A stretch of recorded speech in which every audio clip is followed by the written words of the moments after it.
우리 손영원 목사님에 대해서 여러 차례 영상을 보고 또 말씀을 드립니다만, 보고 듣고 들을수록 정말 우리의 신앙에 귀감이 된다는 사실을 잊지 않을 수가 있어요. 그 아버지 손 장로님, 아까 손종일 장로님, 그분이 처음에 예수 믿고 집에 우상을 없애려고, 제사 진행을 못하게 하려고 여러 가지 고민을 하다가 문중들이 모여서 제사 드릴 때 갑자기 뛰쳐나와서 제사상을 갖다 발로 차서 엎어버렸어요. 이제는 제사 지내면 안 된다. 이건 우상이다. 우리는 천지 만물의 주제이신 하나님만 믿어야 된다. 그래가지고 문중들한테 아주 뒤지게 맞는 그런 사건이 일어났어요. 그분의 신앙을 우리 손양원 목사님이 이어받았던 거예요. 손양원 목사님의 신앙이 어느 했느냐, 여러분들, 마지막에 공산당한테 총 맞아 죽을 때도 성도들이 배를 준비해 놓고 그 예양원 앞바다에 피난 가시자고, 안 간다고, 내가 이 성도들을 버리고 어디로 가느냐, 내가 지켜야지, 안 간다고 그런 거를 배에다 억지로 끌어다 태웠는데 몰래 또 뛰어내려오고, 이렇게 해서 피난을 안 가고 결국은 공산당한테 총살을 당하는 그런 일을 당했고, 일제시대 때 신사참배 때문에 또 일경들이 잡으러 오는 줄 뻔히 알면서도 교회를 지키면서 나는 성도들을 버릴 수가 없다, 목자가 양을 지켜야 된다, 그리고 순순히 감옥에 끌려가셨던 그런 분이셨어요. 감옥에 있을 때도 주먹밥, 하루에 주먹밥, 애기 주먹 같은 조그만큼, 거기에 뭐 제대로 뭐 들어있겠어요? 그것도 자기는 많다고 절반을 나눠서, 다른 사람들은 그거 하나 먹고도 그냥 허기지죠. 그런데도 나는 배가 부르니까 요것만 먹어야 되겠다. 그리고 절반을 또 다른 사람한테 나눠주는 그런 일도 있었어요. 중요한 거는 손양원 목사님이 자기 두 아들을 죽인 그 원수를, 양아들을 사먹고 용서했고, 이거보다도 더 중요한 건 뭐냐, 하나님을 향한 믿음이 있었어요. 믿음. 오늘 말씀의 제목이 함께 하시는 하나님에 대한 신뢰입니다. 그래서 여기 딸 손동희 권사가 지금 나왔습니다만 82세인가 그런데, 일제시대 때 학교를 안 보냈어요. 왜 안 보냈느냐, 신사참배를 거부하는 손 목사님의 입장에서는 학교를 가면 학교에서는 당연히 학생들에게 신사참배를 다 시킨다는 거죠. 그러니까 이꼴 저꼴 아예 피해자, 우상의 자리를 피하자, 이렇게 해서 딸을 학교에 안 보냈어요. 근데 딸은 얼마나 학교 가고 싶었겠어요. 그래서 어느 날 몰래 친구들 학교 가는데 따라가가지고 운동장에 모여서 조회하는데도 가서 서서 조회도 하고, 그리고 교실에 다 가는데 따라가다가 교실 안에 들어가면 들킬 것 같으니까 밖에서 이렇게 보고 있었어요. 그랬더니 일본인 선생님이 딱 보고 하고는, 너 누구냐, 웬 거지가 들어와가지고 그러면서 막 발로 차고, 그래서 나살려라고 도망갔던 그런 적도 있었어요. 이 손동희 권사가 그런 아버지를 생각할 때는 인간적으로 너무 정이 없는 거예요. 아버지가 신앙을 지키고 애양원 문둥병 환자들을 돌보는 데는 헌신적이잖아요. 피고름을 입으로 빨아낼 정도로 헌신적이었어요. 그러나 자녀들에 대한 사랑과 관심은 전혀 없는 거예요. 심지어는 두 오빠를 죽인 그 원수를 살려달라고 청혼을 해서 살려주는 것까지는 좋은데 양아들을 삼겠다.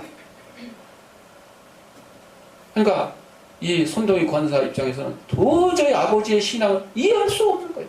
이해할 수가 없는 거예요. 그런데 거기서 끝나는 게 아니에요. 자기 두 오빠를 죽었던 그 집에 너무 무서워서 두 오빠도 없고 혼자 학교를 다녀야 되는데, 순천에서 힘들잖아요. 악몽. 밤에 그냥 그 두 오빠에 총 맞아가지고 막 울부짖는 그런 악몽을 꾸니까 다른 집으로 옮겨야 되는데 어디로 옮긴 줄 아세요? 두 오빠를 죽인 그 원수의 집으로. 그 집의 아버지가 손양원 목사님께 딸을 자기 집으로 보내면 거기서 하숙을 하면서 통화하게끔 이렇게 했는데 본인 손동희 권사는 너무너무 싫은 거예요. 그게 너무너무 싫은 거예요. 거기서 한 8개월인가 있었다는데 그러니까 그 당시에는 자기 두 오빠를 죽게 내버려둔 하나님이 무슨 소용이 있나요? 응? 응. 정말 하나님이 우리 두 오빠를 사랑했다 그러면 지켜줘야지 왜 안 지켜주고 총알에 맞게 했느냐. 그런데 여러분 성경에 나와 있는 대로요 고난은 우리 성도의 유익이라고 했어요. 여러분 하나님이 우리를 이 땅에 그냥 오랫동안 그냥 만사형통하게 사는 게 복인 줄 아세요? 아니에요. 아니에요. 우리는요 왔던 곳으로 돌아가야 돼요. 왔던 곳이 어디예요? 천국이에요. 천국. 예수님 믿는 우리들은 천국으로 돌아가는 거예요. 총 맞아 돌아가시나 암병에 걸려서 돌아가시나 교통사고로 돌아가시나 나이 먹고 늙어서 돌아가시나 우리가 가야 될 곳은 천국인 것이요. 천국인 것이요. 근데 사랑하는 가족이 예수 잘 믿다가 교통사고로 죽었다 그러면 응? 하나님 이럴 수 있습니까? 저럴 수 있습니까? 그럴 필요 없는 거예요. 총 맞아 죽었다고? 여러분 그보다 감사한 일이 어디 있어요? 손양원 목사가 처음에는 그냥 인간적으로 슬프고 울분이 났죠. 그러나 두 아들을 장례식 치를 때 9가지 감사의 기도를 드렸던 거예요. 첫째가 뭐예요? 순교자가 이 집안에 나타나게 한 거. 한 명도 아니고 2명까지. 나중에는 결국 손양원 목사님도 공산당의 총살을 당하면서 그 집안에 3명의 순교자가 나타나게 된 거예요. 여러분 얼마나 귀한 일이에요. 성경에 나와 있습니다. 제일 첫 상급 제일 귀한 자리에 앉을 분들이 목배임 당한 자라고 했어요. 순교를 얘기합니다. 순교. 그래서 손양원 목사님이 누차 말씀하시기를 말씀을 전하다 죽든지 기도를 하다 죽든지 전도를 하고 다니다가 죽든지 죽는 것이 나에게는 큰 영광이라고 그렇게 말씀하시면서 일경의 총칼에도 무릎 꿇지 아니하고 공산당의 총칼에도 무릎 꿇지 않고 신앙을 지키기 위해서 목숨을 내놨던 것입니다. 이게 함께 하시는 하나님에 대한 신뢰가 있을 때 믿음이 있을 때만 가능한 일인 것입니다. 오늘 사도 바울이 성도들에게 작별 인사를 하면서 지금 이 글을 썼어요. 하나님의 평강이 임하기를 기원했습니다. 평강이 주께서 친히 때마다 일마다 평강 주시기를 원한다 하는 것입니다. 환난을 당하는 성도들에게 유일한 위로와 소망은 날마다 베푸시는 평강의 복이다 하는 것입니다.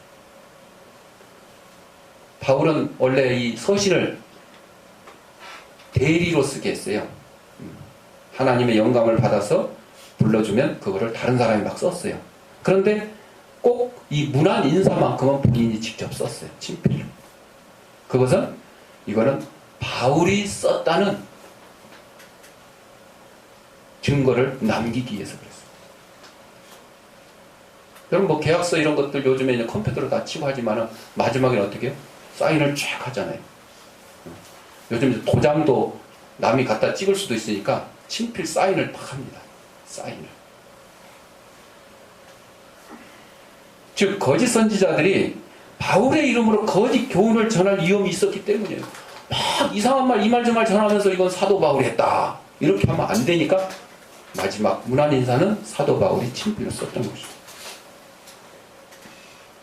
바울은 마지막으로 그리스도의 은혜가 데살로니가 교회 성도들에게 임할 것을 기원하면서 편지를 마쳤습니다.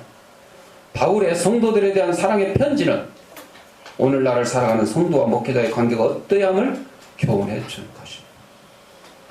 사도 바울이 사랑하는 성도들을 위해서 이렇게 수고하고 애쓰고 사랑했던 것처럼 바로 손양원 목사님이 그 문둥병 환자들, 성도들을 위해서 얼마나 수고하고 애썼어요. 장례 치를 때 1000여 명의 문둥병 환자들이 울며 뒤를 따르는 거예요.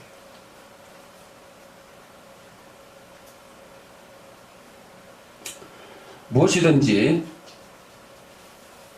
그 내용을 정확히 파악해야 되지만 효과적으로 활용할 수 있는 것들이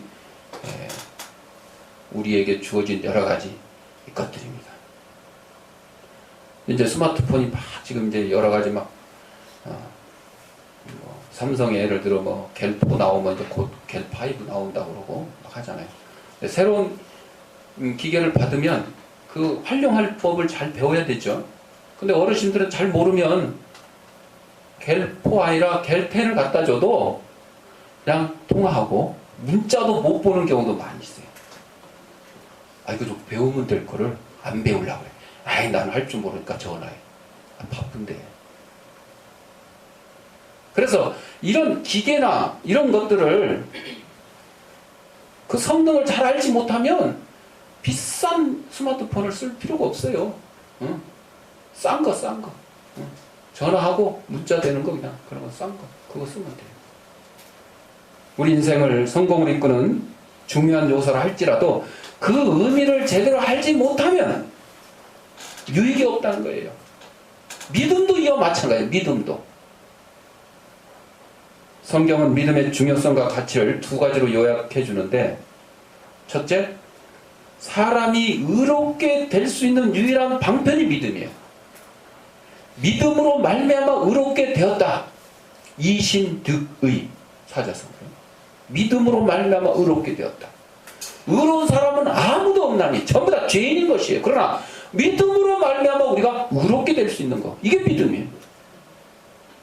또 하나는 위대한 능력의 원천이라는 것이에요. 믿음으로 병 고침을 받게 되고, 믿음으로 죽은 자를 살리게 되고, 믿음으로 바다 위를 건너게 되는 것입니다. 믿음으로 오병이어의 기적을 일으키는 것입니다. 오늘 본문에서도 바울은 우리가 믿고 섬기는 하나님을 뭐라고 표현했느냐? 친히 때마다 일어나 일마다 우리에게 평강을 주시는 분이라고 표현했어요. 우리 모든 사람과 함께 하시는 분으로 말하고 있는 것입니다. 따라서 누구든지 하나님에 대한 믿음만 갖춘다면 인생을 실패하지 않게 되는 것입니다. 근데 우리가 오해하는 경우가 있어요. 인생의 성공이 뭐고 실패가 뭐냐? 건강하게 잘 먹고 잘 살고 사업도 잘 되고 자식도 잘 되고, 이게 과연 성공인가? 죽을 병 걸리면 이건 실패인가? 아닌 것이에요. 우리의 기준은요, 세상의 기준과 다른 것입니다. 그래서 우리 성도들은 이 땅에서 행복을 추구하는 것이 아니고 하나님과 같은 거룩함을 추구해야 돼요. 예수 믿지 않는 사람들도 잘 먹고 잘 살고 자식 잘 되고 사업 잘 되길 다 원하잖아요. 그럼 뭐 행복의 기준이 뭐 예수 믿는 사람이나 안 믿는 사람이나 똑같으면 무슨 소용이 있어요? 그러나 세상 사람들이 추구하지 않는 것, 거룩함, 그것을 우리 성도들은 추구를 해야 돼요. 내가 비록 어렵고 힘들고 가난하고 병들고 지치고 사업에 실패를 했더라도 하나님 앞에 거룩한 모습으로 서게 되면 그게 성공한 성도의 모습인 것입니다. 1858년 뉴욕의 어느 가정에 한 아이가 태어났는데 소아마비로 태어났어요. 소아마비. 시력도 극도로 나빴습니다. 또 천시까지 알아가지고 앞에 있는 촛불 하나도 하고 끌 힘도 없는 것이죠. 가까스로 그냥 생명만 연장하고 하루하루를 살아가는 거죠. 11살 되던 날 아버지가 이 아이에게 이렇게 말합니다. 아들아, 네가 가진 장애는 장애가 아니란다. 내가 만약 전능하신 하나님을 참으로 신뢰하고 믿는다면, 그리고 하나님의 도우심이 너와 함께 한다면, 오히려 너의 장애 때문에 모든 사람이 너를 주목할 것이고, 너는 진실로 역사의 신화 같은 기적을 남기는 놀라운 삶을 살 수 있단다. 이렇게 아버지가 그 아들을 격려했습니다. 그 후는 23살 되던 해에 뉴욕주 의회 의원이 되었어요. 아니, 정상인도 23살에 의원이 된다는 게 쉽지 않은데, 장애를 가진 23살짜리, 소아마비에다 시력도 나쁘고 천시까지 있는 이런 삼중고를 겪고 있는 23살 청년이 뉴욕주 의원이 됐어요. 28살에 뉴욕 시장에 출마를 했는데 뉴욕 주지사가 되었어요. 부통령을 거쳐서 미국 역사의 가장 어두웠던 시절에 미국의 신화를 재건하는 대통령이 되었는데, 이가 누굴까요? 루즈벨트 대통령. 그는 1906년에 노벨 평화상까지 받았어요. 그가 가진 장애는 세상 살아가는데 불편할 뿐이지 그 인생의 장벽이 될 수가 없어요. 오히려 하나님을 신뢰하고 하나님에 함께 했더니 그는 정상인들보다, 비장애인들보다 더욱더 훌륭한 사람이 될 수 있었던 것입니다. 이게 뭡니까? 하나님에 대한 신뢰입니다. 믿음인 것입니다. 함께 하시는 하나님에 대한 신뢰, 첫 번째로 하나님의 역사에 대한 신뢰를 우리는 가져야 되는 것입니다. 많은 사람들은 하나님의 존재에 대해서 어느 정도 인정을 하면서도 그분이 온 우주 만물을 창조하시고 지금도 주관하고 계시고 이 세계의 역사 가운데 흐르고 계시다. 그리고 각 개인의 삶의 깊숙이 관여하신다는 사실을 잘 믿으려고 하네요. 하나님이 계시다고 하는 것은 믿을지언정 하나님이 세세히 섬세히 우리 모든 인간의 개인의 역사까지 관여하신다는 사실에 대해서는 잘 믿으려고 하네요. 그래서 우리는 무슨 일일 때마다 내 힘과 능력으로 혹은 다른 사람들, 권력 가진 사람들, 재능 있는 사람들, 똑똑한 사람들, 건강을 가진 사람들의 힘을 빌려서 어떻게든 해결하려고 노력을 합니다. 오늘도 예전과 다름없이 역사하시는 그분을 인정하지 않는다는 것은 그들이 가지고 있는 신지식에 문제가 있거나 믿음이 없기 때문일 것입니다. 그러나 하나님의 계심을 믿는 사람들은 또한 하나님의 역사 또한 믿습니다. 하나님이 계시면 이런 일도 역사에 주실 줄 믿는 것입니다. 홍해를 가르시고 반석에서 물을 내신 하나님, 만나와 메추라기로 이스라엘 백성을 먹이시는 하나님, 흘러간 시대의 신화 속에서 존재하는 그런 하나님이 아니고 사람이 만들어낸 로마와 그리스 신화에 나오는 그런 것들이 아니라 오늘도 우리의 세계에서 활동하시는 세계와 역사의 주권자 되시는 분이 바로 우리가 믿는 하나님이라는 것입니다.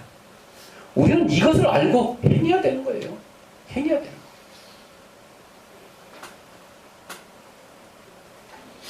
아르헨티나와 칠레 국경에 보면 예수님 상이 있어요. 큰 거, 엄청난 거. 연말인가 보도에 보니까 그 수리한다고 나왔더라고요. 수리한다고.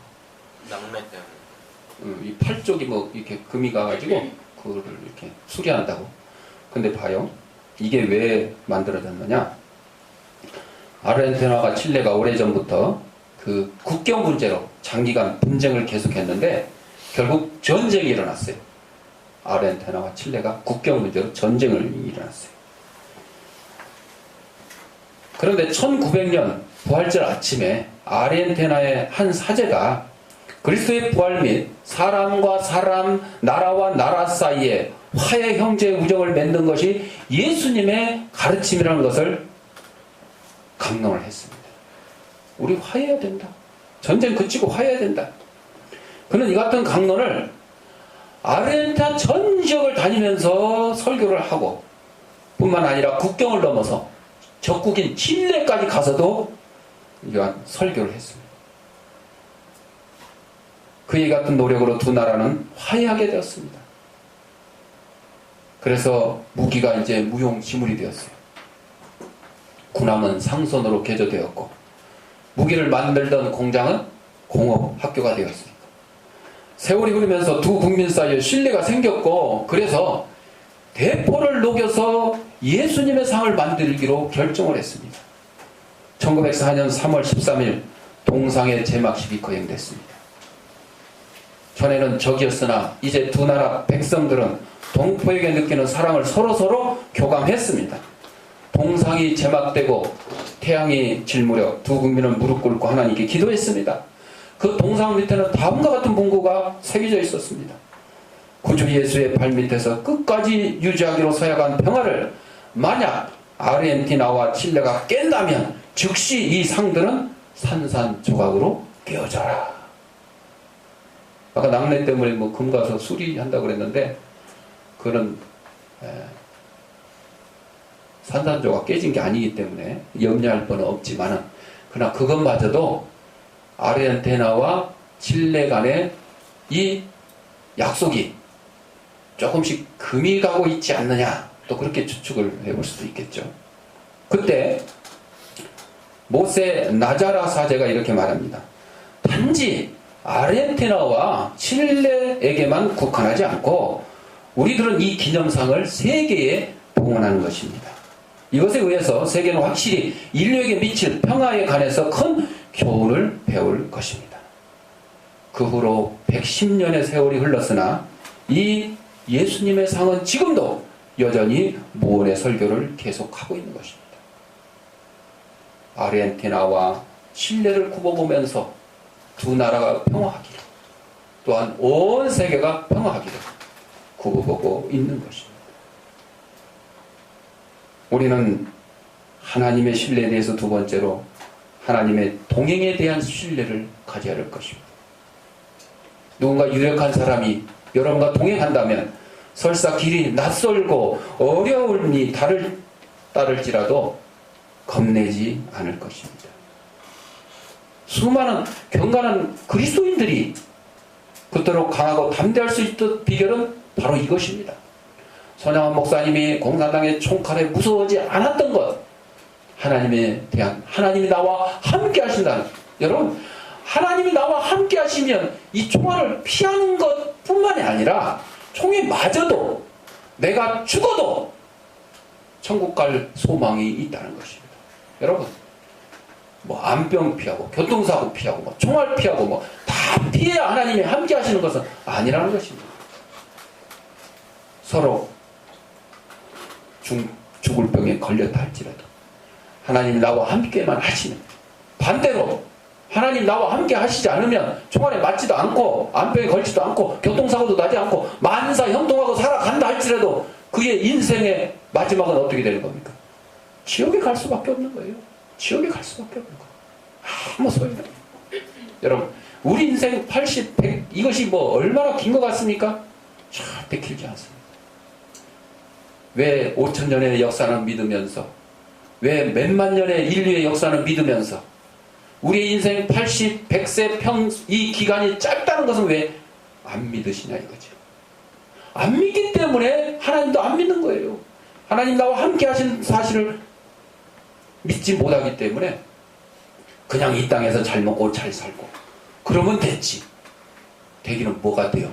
그걸로 끝이면 다행이죠. 그러나 끝입니까? 아닙니다. 우리의 죽음 이후에는 천국과 지옥이 확연히 갈라지는 것입니다. 나눠지는 것입니다. 천국에 갈 사람, 지옥에 갈 사람 나눠지는 것입니다. 도저히 지금도 그것을 믿을 수가 없습니까? 여러분, 여러분이 숨을 거두는 순간에 여러분의 눈앞에 하나님을 신뢰하는 자는 천국이 열릴 것이고 하나님을 신뢰하지 못한 자는 지옥이 열릴 것이고. 유명한 스님도 죽으면서 뭐가 보인다고 그런지 아세요? 지옥이 보인다고 그랬어요. 지옥이. 그래서요, 죽을 때 막 인상 쓰고 안 죽으려고 발버둥 치는 사람은 어디 가는 사람이요? 지옥 가는 사람이요. 가기 싫은 곳이 지금 눈앞에 나타나는데, 성경에 보면 스데반이 돌에 맞아 죽으면서도 그 얼굴이 뭐와 같다 그랬어요? 천사와 같다 그랬어요. 스데반의 눈에는 뭐가 보였어요? 하늘이 열리고 천사들이 사닥다리를 타고 오르락 내려가는 것이 보이는 거예요. 자기 눈앞에 천국이 보이니까 돌에 맞아 죽어가면서도 천사의 얼굴같이 환하게 빛나는 것이에요. 믿는 자들이, 예수님이 나와 함께 하신다는 것을 믿는 자들은 죽음 앞에서도 이렇게 두려워하지 않고 손양원 목사님처럼 순교하고 주기철 목사님처럼 순교당할 수 있는 것입니다. 우리에게는 순교의 기회가 없는 게 참 아쉬워요. 그렇죠? 그렇지만 여러분, 내가 예수 믿고 예수 전하다가 총칼에 안 죽더라도 저처럼 설교하다가 쓰러져서 죽으면 그게 복된 것이에요. 그러나 오해하는 성도들은 아이고 우리 목사님이 설교하다 쓰러져서 돌아가셨네, 하나님 앞에 천벌을 받아서 저런가, 이렇게 오해하는 사람들이 있는데 그건 절대 아닙니다. 여러분, 목사가요 방구석에 앉아가지고 들어 누워가지고 9시 뉴스나 보다가 죽으면 그게 복된 죽음이겠어요? 아니죠. 그렇죠. 설교하다가 그냥 팍 그냥 심근경색으로 쓰러져도 이게 복된 죽음이에요. 그렇잖아요. 전도하러 가다가 그냥 교통사고 나서 죽어, 이게 복된 죽음이에요. 그렇잖아요. 예수 전하다가 불치의 병으로 죽는 거, 그게 복된 죽음인 것이에요. 오해하지 마십시오. 그냥 만사형통하고 뭐 그냥 건강하고 뭐 잘 먹고 잘 살, 아닙니다.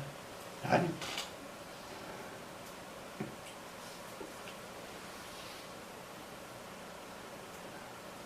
많은 그리스도인들이 하나님이 나와 함께 하신다는 그 사실에 아주 담대함을 가지고 나가는 거예요. 담대함을 가지고.